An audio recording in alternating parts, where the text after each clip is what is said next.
ഉസ്താദിന്റെ മറുപടി ശരിയായില്ല എന്നാണ്.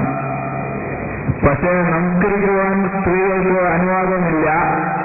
ആണും പെണ്ണും കൂടി കലർന്ന മക്ബറകളിലും ഗാനമേളകളിലും സ്ത്രീകൾക്ക് പങ്കെടുക്കാം. ഏത് ഖുർആൻ അടിസ്ഥാനത്തിൽ ഏത് ഹദീസ് അടിസ്ഥാനത്തിൽ തെളിയിക്കണം? അങ്ങനെ ഞാൻ പറഞ്ഞിട്ടുണ്ടോ? ഈ കളവ് പറയുന്നത് മുഖത്ത് നോക്കി ആണും പെണ്ണും നടക്കുന്ന ഗാനമേളയിൽ പങ്കെടുക്കാമെന്ന് ഞാൻ പറഞ്ഞിട്ടുണ്ടോ? ഞാൻ പറഞ്ഞത് അങ്ങനെ പാടില്ല എന്നാണ്. പാടില്ല എന്ന് പറഞ്ഞത് പാടുണ്ട് എന്ന് മുഖത്തോട് മുഖം നോക്കി ദുർവ്യാഖ്യാനിക്കുന്ന പരിപാടിക്കാണ് മുജാഹിദ് എന്ന് പറയാം. പിന്നെ ഖുർആനും സുന്നത്തുള്ള ദുർവ്യാഖ്യാനം പിന്നല്ലേ. ഇപ്പൊ മുഖത്തോട് മുഖം ഇരുന്നുകൊണ്ട് മുഖാമുഖം എന്ന് പറഞ്ഞാൽ അങ്ങനെയാണ്. ഞാൻ പറഞ്ഞത് പാടില്ല എന്നാണ് പറഞ്ഞത്. പാടുണ്ട് എന്നതിൽ എവിടെയാണ് രേഖ? അത് പറഞ്ഞോളോട് ചോദിക്കാം, ഞാനത് പറഞ്ഞിട്ടില്ല. പാടുണ്ട് എന്ന് പാടില്ല എന്ന് പറഞ്ഞ കാര്യം എന്ന് ചോദിച്ചാൽ പാടുണ്ട് എന്നതിന് രേഖ എവിടെ? അത് മുജാഹിദ് സെന്ററിൽ പോയി ചോദിക്കണം. അല്ല ആണും പെണ്ണും കൂടിക്കലർന്നിട്ട് നമ്മളുണ്ടല്ലോ പെണ്ണുങ്ങൾ പള്ളിയിലേക്ക് പോകുന്നു, എന്റെ കയ്യിൽ അതിന് രേഖ എവിടെയാണെന്ന് മുജാഹിദ് സംസ്കൃതം ചോദിക്കേണ്ടത് എന്നോടല്ല. പരിശുദ്ധ ഖുർആനിൽ അല്ലാഹു സ്ത്രീകളെ കൂടെ പള്ളിയെ കുറിച്ച് പറഞ്ഞിടത്ത് ആ പള്ളികളിൽ പുരുഷന്മാർ മാത്രമാണുള്ളത് എന്ന് വിശുദ്ധ ഖുർആൻ പഠിപ്പിക്കുകയാണ്. പെണ്ണുങ്ങൾ ഇല്ല. അതിലെ പണ്ഡിതന്മാർ മുഫസ്സിറുകളായ മുഫസ്സിറുകൾ മുഴുവനും പറഞ്ഞു എന്തേ പുരുഷന്മാരെ മാത്രം പറഞ്ഞു? പുരുഷന്മാരെ മാത്രം പറഞ്ഞത് എന്തേ?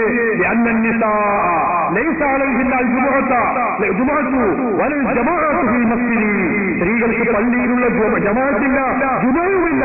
അത് പുരുഷനും മാത്രമേ ഉള്ളൂ. ഖുർആൻ പണ്ഡിതന്മാർ ഖുർആനിക സൂക്തം വിശദീകരിക്കുകയാണ്. അല്ലാഹുവിന്റെ റസൂലിന്റെ അരികിൽ വന്നുകൊണ്ട് സഹാബികൾ ചോദിച്ചു. സഹാബി വനിത ചോദിക്കുന്നു, നബിയേ ഞാൻ ഇനി അങ്ങയോട് നമസ്കരിക്കാൻ ഞാൻ ആഗ്രഹിക്കുന്നു നബിയേ, എനിക്ക് അനുമതി നൽകണമേ. ആരാ ചോദിക്കുന്നത്? സഹാബി വനിതകൾ. എന്തേ അത് ചോദിക്കുന്നത്? അത് നിങ്ങൾ ചിന്തിച്ചൂടെ? അല്പം ഒരാൾ പറഞ്ഞ മാതിരി അല്പം കിടിമുണ്ടെങ്കിൽ ചിന്തിച്ചൂടെ? എന്തിനാണ് നബിയോട് ഞാൻ പോരട്ടെ നബിയോ വരട്ടെ ഞാനും പങ്കെടുക്കട്ടെ എന്ന് ചോദിക്കുന്നത്? എന്തിനാ? അനുമതി ഇല്ലാത്തത് കൊണ്ടല്ലേ. ഉണ്ടെങ്കിൽ പോയാൽ പോലെ ചോദിക്കാൻ നിൽക്കണം. അപ്പൊ തന്നെ നമുക്ക് മനസ്സിലായി അത് ശരീരത്തിൽ പ്രോത്സാഹിപ്പിച്ചിട്ടില്ല, നിരുത്സാഹപ്പെടുത്തിയ കാര്യമാണ്. റസൂലുള്ളാഹി തങ്ങൾ എന്താ പറഞ്ഞത്? അത് കഴിഞ്ഞിട്ട് അന്നക്ക് തുഹിബീന സ്വലാത്ത മൗലി, എന്റെ കൂടെ നമസ്കരിക്കാൻ നിനക്ക് താല്പര്യമുണ്ട് എന്ന് എനിക്കറിയാം. പക്ഷേ നീ ഒരു കാര്യം ഞാൻ പറഞ്ഞോട്ടെ, നിന്റെ വീട്ടിന്റെ ഉള്ളിൽ ആ വീട്ടിന്റെ ഏറ്റവും ഇരുട്ടായ റൂമിൽ വെച്ച് നീ നിസ്കരിക്കലാണ് നിനക്ക് ഏറ്റവും ഹൈറായിട്ടുള്ളതെന്ന് അള്ളാഹുന്റെ റസൂല് പഠിപ്പിക്കുന്നത് അങ്ങനെയാണ്. അള്ളാഹുന്റെ റസൂല് പഠിപ്പിച്ച് സ്ത്രീകൾ പള്ളിയിലേക്ക് പോവേണ്ടതില്ല, വരേണ്ടതില്ല, പോകൂ നീ വീട്ടിലേക്ക് എന്ന് പറഞ്ഞുകൊണ്ട് നിസ്കരിക്കാൻ പെണ്ണിനെ തിരിച്ചയക്കുന്ന ഒരുപാട് സംഭവങ്ങൾ നമുക്ക് കാണാൻ കഴിയും. ഇനി ലോക മുസ്ലിങ്ങളുടെ പാരമ്പര്യം എന്താ? ബഹുമാനപ്പെട്ട ഇമാമുൽ ഷാഫിഈ റളിയല്ലാഹു അൻഹു തന്റെ ഇഖ്തിലാഫുൽ ഹദീസ് എന്ന വിശുദ്ധമായ ഗ്രന്ഥത്തിൽ വളരെ വ്യക്തമായി രേഖപ്പെടുത്തി കാണാൻ കഴിയുന്നു.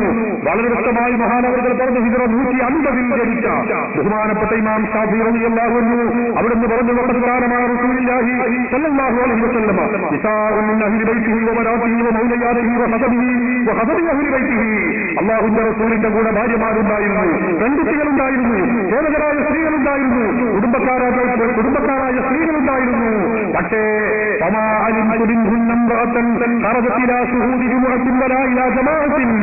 ഏതെങ്കിലും ഒരൊറ്റ കുടുംബക്കാരായ പെണ്ണ്, ഭാര്യ, മക്കൾ, ഇവരിൽ ആരെങ്കിലും ഒരാൾ പള്ളിയിലേക്ക് ജമാഅത്തിനോ പോയ ചരിത്രമില്ല, എനിക്കറിയില്ല എന്ന് 10 ലക്ഷത്തോളം വരുന്ന ഹദീസ് പാണ്ഡിത്യമുള്ള ഇമാമുൽ ഷാഫിഈ റളിയല്ലാഹു അൻഹു വളരെ വ്യക്തമായി രേഖപ്പെടുത്തി വെക്കുകയാണ്. ഇത് മുജാഹിദ് ഉണ്ടായതിന്റെ ശേഷം എഴുതിയ കിതാബല്ല, അന്ന് സമസ്ത രൂപീകരിച്ചിട്ടില്ല. ഇമാം ഷാഫിഈ റളിയല്ലാഹു അൻഹു ഹിജ്റ 150 ജനിച്ച പണ്ഡിതൻ 1200-300 വർഷങ്ങൾക്ക് മുമ്പ് രചിക്കപ്പെട്ട ഗ്രന്ഥമാണിത്. ആ ഗ്രന്ഥത്തിൽ എഴുതി വെച്ചിട്ടുള്ള വസ്തുതയാണിത്. സഹോദരന്മാരെ, സജ്ജനങ്ങളുടെ പാരമ്പര്യമില്ല, പൂർവീകരുടെ പാരമ്പര്യമില്ല. എന്നാണ് ഇത് തുടങ്ങിയത്? ഞാൻ പറയുന്നില്ല, മുജാഹിദുകൾ തന്നെ പറയട്ടെ. മുജാഹിദിന്റെ പുടവാസിക മുജാഹിദുകൾ പിളരുന്നതിന്റെ മുമ്പുള്ള പുടവമാസികയാണ്. 995 മാർച്ച് 12 വ്യക്തമായി അവർ എഴുതിയ ഒരു ലേഖനം എന്റെ കയ്യിൽ നിഷേധിക്കാൻ കഴിയില്ല. ആർക്ക് വേണമെങ്കിലും നോക്കാം. ഈ പാദധന്യം ഒരു ലേഖനമാണ്. എന്താണ് അതിലുള്ളത്? അതിന്റെ റൈറ്റപ്പ് ഞാൻ വായിക്കാം. കേരളത്തിൽ ആദ്യമായി അല്ലാഹുവിന്റെ പള്ളിയിൽ പോയി ആരാധനാ കർമ്മങ്ങളിൽ പങ്കെടുത്ത 2 മുസ്ലിം വനിതകളെ ഇവിടെ പരിചയപ്പെടുക.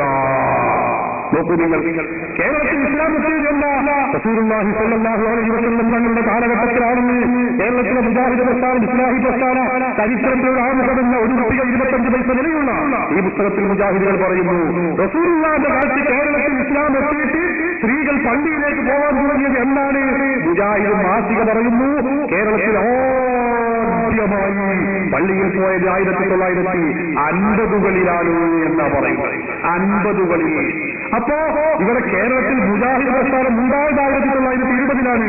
ഈ മുജാഹിദ് പ്രസ്ഥാനം ഉണ്ടാക്കുന്നത് എന്തിനാണ്?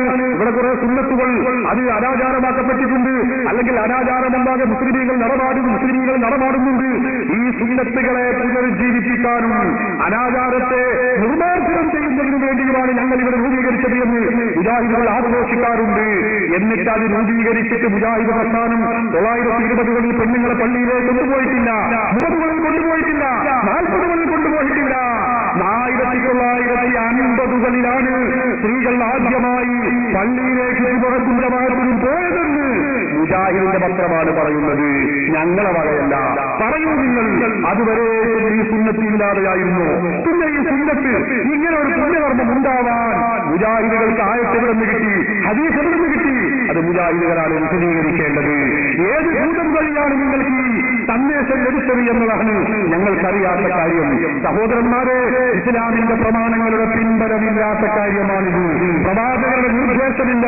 പ്രവാചകരും അല്ലെങ്കിൽ വിശുദ്ധ ഖുർആനിന്റെ ഓരോ ആയത്തിൽ, വിശുദ്ധ ഖുർആനിൽ 6000 വരുന്ന ആയത്തുകളുണ്ടല്ലോ, ഓരോ ആയത്തിലെങ്കിലും സ്ത്രീകൾക്ക് മുഴക്കും ജമാഅത്തിനും പോകണമെന്ന് കൽപ്പിക്കുന്ന, നിർദ്ദേശിക്കുന്ന, പുണ്യകർമ്മമാണെന്ന് പറയുന്ന, പ്രോത്സാഹിപ്പിക്കുന്ന ഓരോ വചനമെങ്കിലും കാണിച്ചു തരാൻ ലോകത്ത് ഇന്ത്യ വരെയുള്ള ഒരൊറ്റ മുജാഹിദിനും കഴിഞ്ഞിട്ടില്ല എന്നതാണ് യാഥാർത്ഥ്യം. ഞങ്ങളിത് പറയുന്നത് ഞങ്ങളുടെ സ്വന്തം വകയല്ല, ഖുർആനിന്റെ അടിസ്ഥാനത്തിലാണ്, ഹദീസുകളുടെ അടിസ്ഥാനത്തിലാണ്. ഇമാമുൽ ശാഫിഈയെ പോലെയുള്ള പൂർവിക പണ്ഡിത മഹത്തുക്കളെ മുൻനിർത്തിയാണ്, അല്ല മുജാഹിദ് പത്രത്തെ മുൻനിർത്തിയാൽ. മുജാഹിദ് പത്രം പറയുന്നത് 1950കളിൽ വരെ പെണ്ണുങ്ങൾ പള്ളിയിലേക്ക് പോകുന്ന ചരിത്രമില്ല എന്നാണ്. പറയൂ നിങ്ങൾ, സജ്ജനങ്ങളുടെ പാരമ്പര്യം അത് സുന്നികളോടുകൂടെയാണ്, അത് മുജാഹിദുകൾക്ക് അവകാശപ്പെടാൻ കഴിയില്ല എന്നതിന്റെ പ്രകടമായ രേഖയാണിത് എന്ന കാര്യം നിങ്ങൾ മറക്കാൻ പാടില്ല. പിന്നെ ഇവിടെ ചോദിച്ചൊരു കാര്യം, എന്താ ഈ ഗാനമേള ആണും പെണ്ണും കൂടുന്ന ഗാനമേളയിൽ പങ്കെടുക്കാൻ പറ്റുമെന്ന് നിങ്ങൾ എന്തുകൊണ്ടാ പറയുന്നത്? ഞങ്ങൾ പറഞ്ഞിട്ടില്ല. ഞാൻ തീർത്തു പറയുന്നു, ഒരു തെറ്റാണ്. ആണും പെണ്ണും കൂടുകയും ഔറത്ത് മറക്കാതെ നിൽക്കുന്നത് ഞങ്ങളല്ല, നിങ്ങളാണ്. നോക്കു നിങ്ങൾ, ഇത് സുന്നികളെ നിങ്ങൾ അറിയുന്ന വ്യക്തികൾക്കുണ്ട്. ഇത് മലയാള മനോരമയാണ്. ഇത് കണ്ടോ സ്ത്രീകൾ ക്യാബറ ഡാൻസിൽ ഇറങ്ങി തിരിച്ച സ്ത്രീകളെ പോലെ.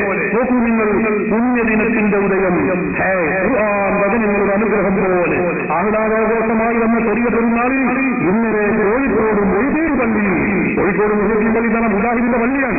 ആ പള്ളിയിൽ നിന്ന് പ്രാർത്ഥന നടത്തി നിസ്കാരം കഴിഞ്ഞ് തിരിച്ചു വരുന്ന സ്ത്രീകളുടെ ഫോട്ടോ ആണ്. നോക്ക് നിങ്ങൾ, അവരുടെ മുഖമാണ്, കൈയാണ്, ഔറത്താണ് ഈ കാണുന്നത്. ഇത് സുന്നികളെ മേൽ വ്യക്തികത്തണ്ട, ഇത് മുജാഹിദികളുടെ സ്വന്തം പള്ളിയിൽ നിന്ന് വരുന്നതാണ്. നിങ്ങൾക്ക് നിഷേധിക്കാൻ കഴിയില്ല. മലയാള മനോരമ മാത്രമല്ല, മാതൃഭൂമിയാണ് എന്റെ കയ്യിലിത്. മാതൃഭൂമിയുടെ ഫോട്ടോ ആണിത്. തല മുഴുവനും തുറന്നിട്ട് നിൽക്കുന്നു. സുന്നികളുടെ മറുപറയെ മാത്രം നിങ്ങൾ കുറ്റപ്പെടുത്തണ്ട. മുജാഹിദ് പള്ളികളിൽ വരെ ഈ ഹറാമ് നടപാടുന്നുണ്ട് എന്ന യാഥാർത്ഥ്യം നിങ്ങൾക്ക് മറക്കാൻ കഴിയില്ല. ഈ വസ്തുത നിങ്ങൾ അറിഞ്ഞില്ലെന്ന് നടിക്കുന്നത് ശരിയല്ല. ഞങ്ങൾ ഉറച്ചു പറയുന്നു, പാടില്ല. അങ്ങനെ അന്യപുരുഷന്മാർ കാണുന്ന രൂപത്തിൽ സ്ത്രീകൾ വരാൻ പാടില്ല. ഇതാ ഞങ്ങൾ പഠിപ്പിക്കുന്നത്. അത് ഖുർആൻ പഠിപ്പിച്ചതാണ്, ഹദീസ് പഠിപ്പിച്ചതാണ്. അല്ല, അപ്പൊ നിങ്ങളെ മക്കബറയിലൊക്കെ പെണ്ണുങ്ങൾ ഇങ്ങനെ വരുന്നുണ്ടല്ലോ, തെറ്റാണത്. യാതൊരു സംശയവും ഞങ്ങൾക്കില്ല, പറയാൻ മടിയുമില്ല. എല്ലായിടത്തും ഞങ്ങളിത് പറഞ്ഞതാണ്. നമ്മുടെ നാട്ടിലെ മക്കബറ മാത്രമല്ല, കേരളത്തിലെ പല മക്കബറകളിലും പല സ്ത്രീകളും വിവരമില്ലാതെ വരുന്നുണ്ട്. തെറ്റാണ്, യാതൊരു സംശയവുമില്ല. ഞങ്ങൾക്കത് പറയാൻ യാതൊരു മടിയും